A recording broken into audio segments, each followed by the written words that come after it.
Hello viewers, কেমন আছেন আপনারা? আশা করি আপনারা সকলেই ভালো আছেন। তো আপনারা সকলে ভালো থাকবেন, সুস্থ থাকবেন। তো আজকের যে বিষয়টা, সেই বিষয়টা বলার আগে কথাটা বলি, যদি আপনার মূল্যবান সময় থেকে থাকে তো ভিডিওটা প্রথম থেকে শেষ পর্যন্ত দেখবেন। কারণ একটা জিনিস জানতে গেলে, বুঝতে গেলে, একটা ওস্তাদের থেকে কোনো জিনিস একটা নিতে গেলে পায়ের জুতো পর্যন্ত শেষ হয়ে যায়, তো সহজে ওস্তাদের মন পাওয়া যায় না। তো আজকের যে বিষয়টা, সেই বিষয়টা হচ্ছে একটা চরকা বান অর্থাৎ লেবু বান।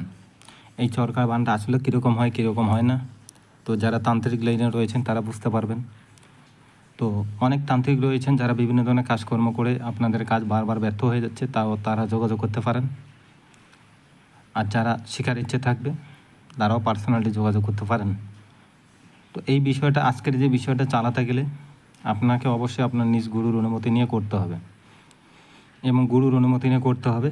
এবং এটা করতে গেলে যে সামগ্রী আপনাকে সংগ্রহ করতে হবে, একটা ত্রিশূল আপনাকে জোগাড় করতে হবে, একটা লেবু, এক ডিব্বা সিঁদুর, 3টে সোনামুখী সুইচ, একটা কলা পাতা, 3টা ধূপ।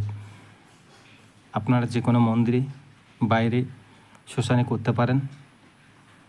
তবে রবিবার, বৃহস্পতিবার বাদ দিয়ে আপনারা যে কোনো দিনে এই কাজটা করতে পারবেন। তো আপনারা করে দেখুন। তো একটাই বিষয় হচ্ছে, সেটা হচ্ছে আজকের বিষয়টা আমি মন্ত্র লিখে দেবো না, আমি মুখে বলে দেবো। আপনারা কষ্ট করে, যদি করার ইচ্ছে থাকে, বিশ্বাস, ভক্তি, ভালোবাসা থেকে থাকে, তো কষ্ট করে সেখান থেকে খুঁজে নিয়ে বা শুনে সেখান থেকে লিখে আপনারা কাজটা করতে পারেন। তো করে দেখুন, করে দেখার পর কী রেজাল্ট হচ্ছে আপনারা আমাকে জানান। তবে আমি অনুমতি দেবো না, আপনার নিজ গুরুর অনুমতি নিয়ে আপনাকে করতে হবে। এরপর যেটা আপনাকে করতে হবে, ত্রিশূলটা আপনাকে যে জায়গায় আপনারা করবেন ওকা মাটিতে গেড়ে রাখলেন। গেড়ে রাখার পর ত্রিশূলের গোড়ায় একটা কলা পাতা রাখবেন। কলা পাতার উপরে যে লেবুর কথা বলছিলাম, লেবুটা রাখবেন, একটা চরকা। এই চরকাটা অনেকে বলতে পারেন যে গুরুজি চরকাটা আসলে কী জিনিস আমরা বুঝতে পারলাম না। তো এই চরকাটা আপনারা যদি বুঝতে না পারেন তো আপনারা নেটে যাবেন, নেটে গিয়ে ভূগোলে সার্চ দেবেন। ভূগোলে সার্চ দিলে পরে আপনারা দেখতে পাবেন যে চরকাটা কীরকম। এবার ওই চরকাটা নিতে হবে এবং ত্রিশূলের গোড়ায় 3টা ধূপকাঠি লাগাতে হবে। আর নিজ সাধক যে ত্রিশূলের মাঝখানটা ফলা থাকে, সে ফলার আপনাকে 1 ফোঁটা রক্ত আপনাকে দিতে হবে। এবার বলতে পারেন আপনারা রক্ত কীভাবে দেবেন, সেটা আপনার ব্যক্তিগত বিষয়। রক্ত দেওয়ার পর আপনার যে লেবুটা রয়েছে, লেবুয়ে যাকে করবেন তার নাম লিখবেন সিঁদুর দিয়ে।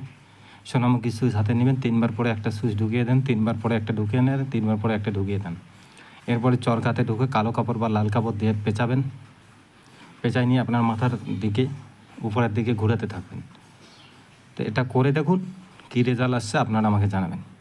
তো চলুন আপনাদেরকে এবার মন্ত্রটা আমি বলে দিচ্ছি, সেখান থেকে শুনে বুঝে শুনে নিয়ে কাজ করবেন। তো মন্ত্রটা হচ্ছে হিঙ্গুল পিঙ্গুল রক্তে কনুরে লালে বসিয়ে গোসাই চরকাবানের কথা মনে পড়ে দেয় সাধু সন্ন্যাসী বষ্ট অঙ্গুরে ফেন্না কুমারণী চরকাবান ঘাটটেরা মুখ বেড়া ঘুড়ি চরকে মই গেলে ঘুড়ি মর গুড়ি গেলে ফেরি জন্য গুড়ি গেলে 333 বানা ধরে ধোয়াই গুড়িস্তাব। তো এটাই হলো মূলত মন্ত্র। তো আপনার বোঝার জন্য আমি আরেকবার বলছি, মন্ত্রটা হিঙ্গুল পিঙ্গুলি ছিল রক্ত কনুলাল লাল। এই যে যেখানে রক্ত কনুলাল, যে আপনি রক্তটা দিচ্ছেন সেটার জন্য বলতে হবে। হিঙ্গুল পিঙ্গুলি ছিল রক্ত কনুলাল বসিয়া গোসাই চরকাবানের কথা মনে পড়ে তো সাধু সন্ন্যাসী বষ্টমগুড়ি ফেন্নাক মারানো চরকাবান ঘাটটেরা মুখ বকাশ ঘুড়ি চরকে বাং মই গেলে ঘুড়ি মর গুরু গেলে ফেরি জন্য গুরু গেলে 333 বানা ধরি দোয়াই গুরুস্থান। তো এটাই হলো মূলত মন্ত্র। আপনারা কাজটা করে দেখুন, কী রেজাল্ট হচ্ছে আমাকে জানাবেন। তো যাক, ভিডিও বেশি বড় করলাম না। তো যাদের করার ইচ্ছা থাকবে, ভক্তি, বিশ্বাস, ভালোবাসা থেকে থাকবে, তারাই কল দেবেন। আর যারা পার্সোনালি শিখার ইচ্ছে থাকবে তারাই কল দেবেন। তো যাক, সবাই ভালো থাকবেন, সুস্থ থাকবেন। আর বেশি কিছু বললাম না। আর এটা আপনাকে অবশ্যই নিজ গুরুর অনুমতি নিয়ে তবে আপনাকে করতে হবে। তো আপনারা করে দেখুন, করার পরে আপনারা আমাকে রেজাল্টটা দিন। আর ভিডিওটা আপনারা ভালো করে শুনে বুঝে শুনে কাজ করবেন। ধন্যবাদ।